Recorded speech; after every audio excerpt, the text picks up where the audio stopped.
Morning friends, welcome to Xmart English study. आइए आज मैं आप सबको एटिमोलॉजी में बता दूं। इससे पहले आपने पार्ट्स ऑफ स्पीच के बारे में जाने, और आज मैं पार्ट्स ऑफ स्पीच के भेद के बारे में इस वीडियो में मैं बताऊंगा, जो कि सिर्फ इसके भेद में मैं मतलब जो मेनली क्या क्या चीज़ है उसको बता दूंगा। फिर इसको अलग अलग से, जैसे नाउन है, प्रोनाउन है, इस प्रकार से सबको अलग अलग वीडियो बनाऊंगा। तो चलिए देखते हैं। एटिमोलॉजी के अंतर्गत आता है पार्ट्स ऑफ स्पीच, यानी on the basis of use और मीनिंग के आधार पर, यानी उपयोग या अर्थ के आधार पर आता है। तो there are 8 kinds of a word on the basis of use और मीनिंग, जो आप पहले जान चुके हैं पहले वाले वीडियो में। तो ठीक है, पार्ट्स ऑफ स्पीच के बारे में मैं भी पहले वाले वीडियो में बता दिया हूँ। अगर आप सबने नहीं देखे हैं तो इससे पहले वाला वीडियो ज़रूर देखिएगा। तो चलिए स्टार्ट करते हैं आज नाउन से। क्या है नाउन? नाउन दैट मीन्स संज्ञा होता है। डिफिनेशन है, a noun is the name of a person, palace, animal और थिंग, यानी किसी व्यक्ति, वस्तु, स्थान, पशु या जगह के नामों को संज्ञा कहते हैं, है ना। जैसे देखिए, राम है, सीता है, पटना है, समस्तीपुर है, बिहार है, इंडिया है, हॉर्स है, चीता, monkey, Ramayana, Quran, love, kindness, honesty, English, tuberculosis, etc. यानी हमें संज्ञा के बारे में एक तथ्य को याद रखना है कि दुनिया में जितने भी वस्तु, जितने भी कुछ है, सबका कुछ ना कुछ नाम है, सबका कुछ ना कुछ नाम है, और जिसका नाम होगा वो क्या कहलाएगा? संज्ञा कहलाएगा। तो दुनिया में कोई ऐसा चीज़ नहीं है जिसका कोई नाम नहीं हो। अगर होगा तो आप सब ज़रूर कमेंट करके बताइएगा। चलिए, तो मैं उम्मीद करता हूँ आप सब नाउन के बारे में समझ गए होंगे, है ना। तो ज़रा देख लेते हैं इसका भेद क्या है। Kinds of a noun according to traditional और ओल्ड ग्रामेरियन, यानी कह रहे हैं पारंपरिक व्याकरणिक या प्राचीन ग्रामेरियन के अनुसार शब्द के कितने ये नाउन के कितने भेद हैं, है ना। कि फिर से कह रहे हैं, they are 5 kinds of a noun according to traditional grammarian, है ना। दे आर फॉलोइंग्स कौन कौन होता है, जरा देख लेते हैं।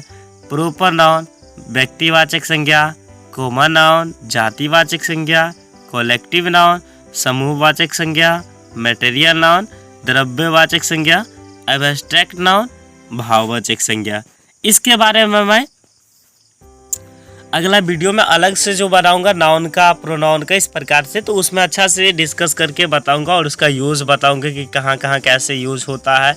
इसमें मेनली सबका डिफिनीशन जानेंगे और होता क्या है उसके बारे में जानेंगे। ठीक है, चलिए। तो दूसरा नंबर था प्रोनाउन। पार्ट्स ऑफ स्पीच में दूसरा नंबर क्या था? प्रोनाउन। प्रोनाउन क्या होता है जरा उसके बारे में जाने, है ना। प्रोनाउन का डिफिनीशन देखिए, कह रहा है, a pronoun is a word which is used in place of a noun। तो आप सबको पता होगा, आपने पहले अभी नाउन के बारे में पढ़े थे कि दुनिया में जो कुछ भी है सबका कुछ ना कुछ क्या है? नाम है। और वो नाम क्या कहलाता है? तो संज्ञा कहलाता है। क्या कहलाता है? संज्ञा कहलाता है। अब देखिए प्रोनाउन की बारी आई। प्रोनाउन में देखिए, a pronoun is a word which is used in place of a noun। अब यहाँ देखिए, नाउन किसका नाम आया? नाउन का नाम आया। अब दुनिया में जितने भी नाउन है, जितने भी चीज़ है, सबके कुछ ना कुछ नाम है, वो सब संज्ञा कहलाता है। और उसके बदले में, यानी संज्ञा के बदले में प्रयुक्त होने वाले शब्द क्या कहलाता है? प्रोनाउन, यानी सर्वनाम कहलाता है। इसको इस प्रकार से भी याद रख सकते हैं, सबके नामों के बदले में प्रयुक्त होने वाले शब्द सर्वनाम कहलाता है। सबके नाम, कोई ऐसा नाम है जिसके बदले में प्रयुक्त नहीं होगा? ऑफ कोर्स होगा। अगर कोई होगा जैसा कि किसी के नाम के बदले में ना लगे, तो आप मुझे ज़रूर कमेंट करके बताइएगा, सर हाँ इसके बदले में जो है सर्वनाम का प्रयोग नहीं होता है। ठीक है, तो देखिए जरा आगे देख लेते हैं सर्वनाम मेनली क्या क्या होता है। देखिए सर्वनाम मुख्य रूप से बस इतना है, आई, माई, वी हम लोग, यू तुम, आप लोग तुम लोग, ही वह पुरुष के लिए यूज होता है, सी वह स्त्री के लिए होता है, इट छोटे छोटे जीव जंतु तथा निर्जीव वस्तुओं के लिए होता है। फिर है दे होता है प्लुरल सब्जेक्ट के लिए। आप जरा देख लीजिए आगे मतलब आई का फॉर्म क्या क्या होता है। आपको आई का फॉर्म में मिलेगा क्या क्या मिलेगा, माई मिलेगा, माइन मिलेगा, मी मिलेगा, माई सेल्फ मिलेगा, ठीक है। इसी प्रकार से वी को लीजिए, वी में आवर मिलेगा, आवर्स मिलेगा, अस मिलेगा, आवर सेल्फ मिलेगा। फिर लीजिए यू को योर्स, यू योर सेल्फ, है ना। फिर हिज को लीजिए, हिज हिम हिमसेल्फ, है ना।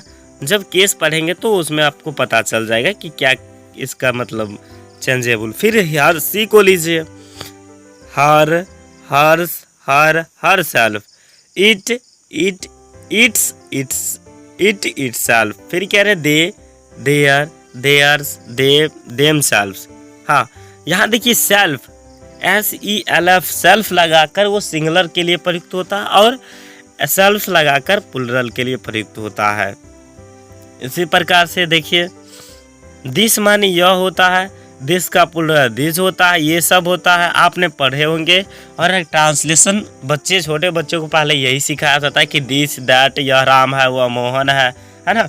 तो इस प्रकार से डैट का प्लुरल क्या होता है, दोज होता है, वे सब होता है। चलिए, तो मैं उम्मीद करता हूँ आपको प्रोनाउन समझने में कोई दिक्कत नहीं हुआ होगा।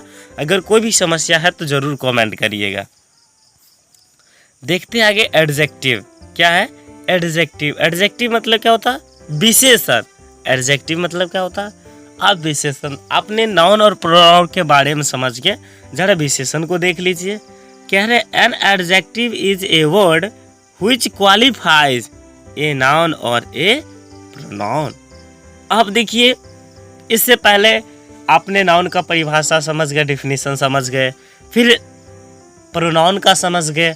अब ये एडजेक्टिव जो लागू होने वाला है वो किस किस पर लागू होने वाला है, तो नाउन और प्रोनाउन पर। देखिए, नाउन और प्रोनाउन पर। अब ये इसका मतलब क्या हो गया, कह रहे हैं कि संज्ञा तथा सर्वनाम की विशेषता बतलाने वाला शब्द विशेषण कहलाता है। संज्ञा तथा सर्वनाम की विशेषता बतलाने वाला शब्द क्या कहलाता है, विशेषण कहलाता है। मैंने आपको बताया अभी, संज्ञा के बारे में समझ गए होंगे, फिर सर्वनाम के बारे में समझ गए होंगे। अब आया जो एडजेक्टिव है, विशेषण जो लागू होगा वो किस पर होगा, किसको विशेषता बताएगा, तो संज्ञा और सर्वनाम को। तो संज्ञा कौन होगा, जैसे व्यक्ति का नाम है, वस्तु का नाम है, जगह का नाम है ना। तो देखिए क्या क्या आता है एडजेक्टिव में, गुड हो गया, बैड हो गया, रेड हो गया। हिंदी में मैं बताते चलता हूँ, गुड अच्छा, बैड बुरा, रेड लाल, क्लीन साफ, काइंड दयालु हो गया, पुअर गरीब हो गया, हैप्पी पर्सन हो गया, अनहैप्पी नाखुश हो गया, सैड उदास हो गया, सम कुछ हो गया, मच माने अधिक होता है, मेनी माने अधिक होता है, ETC एक्सेट्रा इत्यादि। तो मैं इसके प्रयोग के बारे में आगे बताऊंगा अगले वीडियो में, जो इसका किस प्रकार से हम प्रयोग करते हैं सेंटेंस में और कैसे समझेंगे कि एडजेक्टिव है। चलिए, तो आगे देख लेते फिर वर्ब के बारे में। वर्ब का डिफिनेशन ज़रा देख ले। तो एडजेक्टिव तो आप सबको कोई दिक्कत नहीं हुआ होगा समझने में। मैं एडवर्ब को बता रहा हूँ। देखिए, कह रहे a adverb is a word which denotes an action, state और पोसेशन, है ना। क्या बता रहा है, वर्ब एक ऐसा वर्ड है, यानी वर्ब जो है क्रिया एक ऐसा शब्द है जिससे किसी कार्य के होने, अधिकार या अवस्था का बोध होता है। किसका होने का, कार्य के अवस्था का होने का बोध होता है। सिंपली मैं इसमें क्रिया दो प्रकार का होता है ना, मेन वर्ब या हेल्पिंग वर्ब, ठीक है, यानी मुख्य क्रिया और सहायक क्रिया। तो मुख्य क्रिया को पहचानने का मैं शॉर्ट तरीका बता रहा हूँ। हिंदी में देखिएगा कि जिसके अंत में ना लगा हो वो पराया क्या होता है, मुख्य वर्ब होता है। जैसे सुबह से लेकर शाम तक जो भी वर्क करते हैं आप, देखिए सबके सभी शब्द के अंत में ना लगा रहता है। जैसे क्या है, खेलना, पढ़ना, उठना, बैठना, रोना, धोना, सोना, खाना, पीना, सब में क्या लगा हुआ, ना लगा हुआ। और ये सब क्या मुख्य रूप से क्या कहलाता है, तो क्रिया कहलाता है। कोई दिक्कत समझने में तो जरूर कमेंट करिएगा आप सब। चलिए तो जरा देख लेते हैं। कम, आना, ईट, खाना, गो, जाना, रन, दौड़ना, लाफ, हंसना, विप, रोना, क्राई, चिल्लाना, सिंग, गाना। एम हेल्पिंग वर्ब है ना। Is, are, was, were, have, has, had, will, shall, will, etc, जो कि ये सब क्या है, हेल्पिंग वर्ब है। और मैं इसके बारे में आगे बताऊंगा। फिर आगे देखिए, वर्ब के बाद अब आता है एडवर्ब। क्या आता है, एडवर्ब, है ना। अब क्रिया समझ गए कि काम करने की दशा का मालूम होता है ना। अब एडवर्ब क्या होता है, क्रिया विशेषण। मैं आपको बता दूं, हिंदी में 2 शब्द बना हुआ है, एक क्रिया है फिर विशेषण, है ना। पहले इसको समझ लीजिए इजिली, पहले देख लीजिए। कह रहे an adverb is a word which qualifies a verb, an adjective और अनोदर एडवर्ब, है ना। अब देखिए, इसमें 3 शब्द आया जो कि पहले आपने पढ़े हैं। किसके बारे में, वर्ब के बारे में, एडजेक्टिव के बारे में पढ़े। फिर है अनोदर एडवर्ब, मैंने दूसरा क्रिया विशेषण, है ना। तो पहले इसको सिंपली समझ लेते हैं। ये जो हिंदी में बना है कि एडवर्ब का हिंदी होता है क्रिया प्लस विशेषण, क्रिया विशेषण। तो क्रिया विशेषण और दूसरे प्रकार की क्रिया विशेषण की विशेषता बतलाने वाला शब्द क्या कहलाता है, क्रिया विशेषण कहलाता है। तो आप देख लीजिए, क्रिया विशेषण और दूसरा तरह के जो क्रिया विशेषण है उसको विशेषता बतलाने वाला शब्द क्या हो जाएगा, क्रिया विशेषण हो जाएगा। ठीक है, यानी वर्ब का और एडजेक्टिव का जो विशेषता बतलाएगा वो एडवर्ब कहलाएगा। जैसे देखिए, स्लोली, कामली, स्लोली माने धीरे धीरे, कामली माने शांति पूर्वक, फास्ट माने तेजी से, केयरफुली माने ध्यान पूर्वक, etc माने इत्यादि। मैं फिर इसको वर्ड को सेंटेंस में यूज करना सिखाऊंगा अगले नेक्स्ट वीडियो, जब मतलब एक एक करके बनाऊंगा तो उसमें डिटेल से बता दूंगा। ठीक है, चलिए तो आइए आगे देखते फिर प्रीपोजिशन। प्रीपोजिशन का मतलब होता है संबंध बोधक। क्या होता है, संबंध बोधक या संबंधवाचक, है ना। चलिए तो इसका डेफिनेशन देख लेते हैं, फिर आगे मैं इसके बारे में भी बता दूं। ए preposition is a word placed before a noun or a pronoun to show its relation some other word or words in the sentence। क्या कह रहे हैं, a preposition is a word placed before a noun or a pronoun to show its relation to some other word or words in the sentence, है ना। कह रहे हैं preposition वह शब्द है जो किसी नाउन या प्रोनाउन के पहले आकर उस नाउन या प्रोनाउन का संबंध वाक्य में प्रयुक्त किसी अन्य शब्द या शब्दों से कराता है ना। वैसे प्रीपोजिशन में देखिए, प्री मतलब होता है पहले, अब पोजीशन माने होता है स्थान या स्थिति, है ना। तो किससे पहले कोई शब्द है, यानी एक शब्द को दूसरे शब्द से वो क्या करता है, संबंध बताता है। देखिए, कुछ प्रीपोजिशन होगा जो इम्पोर्टेंट दिया होगा इसमें, है ना। उसके बारे में जरा देख ले। सम इम्पोर्टेंट प्रीपोजिशन क्या क्या होता है, इन होता है, ऑन होता है, विद होता है, बिफोर होता है, इन में या पर होता, ऑन मतलब पर होता है, विद माने के साथ होता, बिफोर माने पहले, आफ्टर माने बाद में, अप माने ऊपर, डाउन माने नीचे, अबव माने ऊपर, बिलो माने नीचे, इनटू माने होता है में या पर, अक्रॉस माने होता है इस पार से उस पार, बिहाइंड माने पीछे, इन फ्रंट ऑफ मतलब होता है कि सामने, बिसाइड माने होता है कि अतिरिक्त, बिसाइड माने होता है बगल में, और बिसाइड्स मतलब होता है कि अतिरिक्त, etc एक्सेट्रा। और इस प्रीपोजिशन को मैं बारी बारी से सेंटेंस में यूज करना सिखाऊंगा, और किसका यूज कहाँ होगा उसके बारे में भी मैं बताऊंगा अगले वीडियो में। ठीक है, तो जरा आगे देख लेते हैं। अगला है कंजंक्शन। क्या है? कंजंक्शन, जिसको हिंदी में बोलते हैं संयोजक। क्या बोलते हैं? संयोजक। जरा इसके बारे में भी जान ले, कंजंक्शन क्या होता है ना? Merely joining word is called conjunction, है ना? सामान्यतः रूप से जोड़ने वाले शब्द क्या कहलाता है? कम संयोजक कहलाता है, यानी कंजंक्शन कहलाता है। देखिए इसमें डेफिनेशन क्या कह रहा है?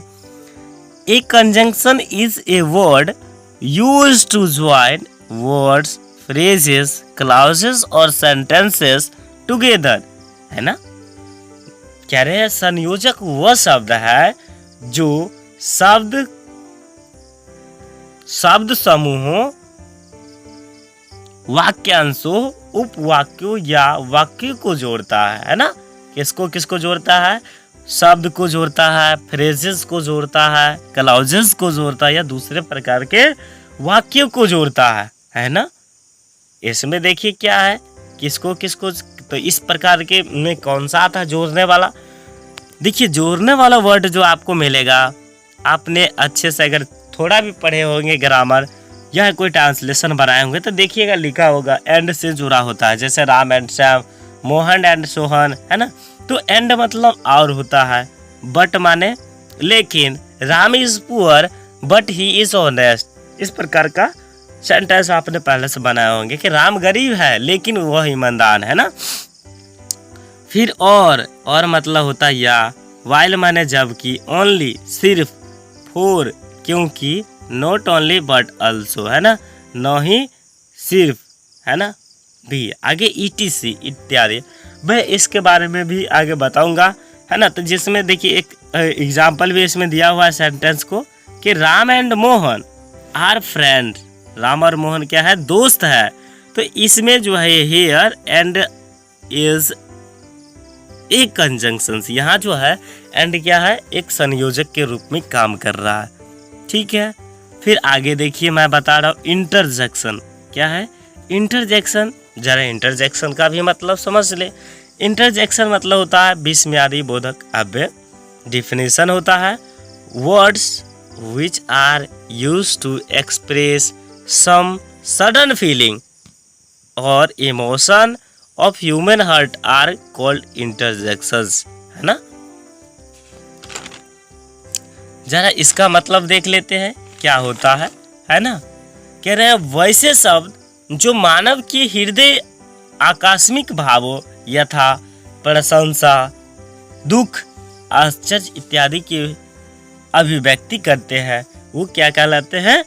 विस्मयादि बोधक कहलाते हैं। जैसे आपके मन में एकाएक कोई बात आए या कोई खुशी मिली तो वो क्या करते हैं? आप हंसते हैं। या कोई दुखी एकाएक आप रास्ते में चल रहे हैं, कहीं आपको पाँव में चोट लग गया तो क्या बोलते हो? ओह, है ना?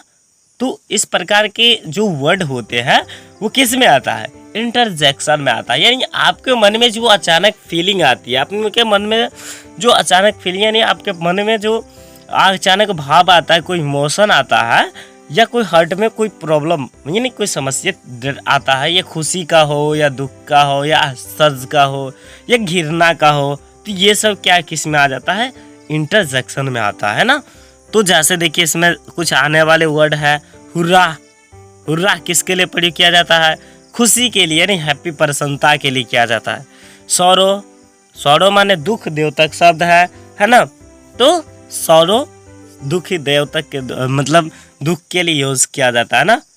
वेलकम, वेलकम मतलब होता है स्वागत करने के लिए। कोई अगर आपके यहाँ आए गेस्ट तो उनको क्या करते हैं?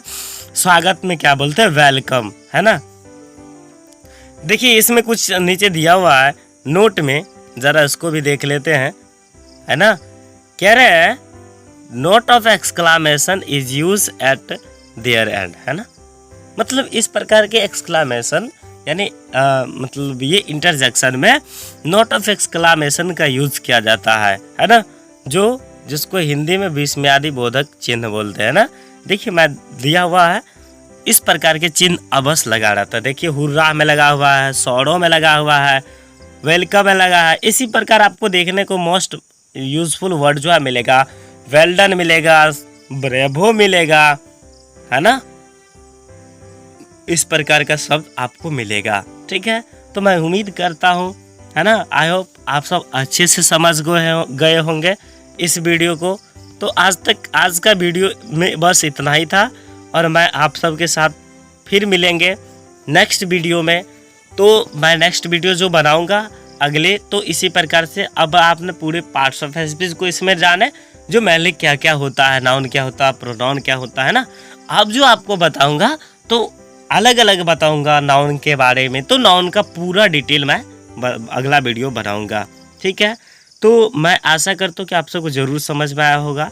अगर समझ गए होंगे तो मेरे वीडियो को लाइक ज़रूर करिएगा और चैनल को सब्सक्राइब करिएगा, ताकि मुझे मोटिवेशन मिले और आगे मैं इसी तरह का वीडियो बनाने का कोशिश करूँगा। Thanks for watching this video.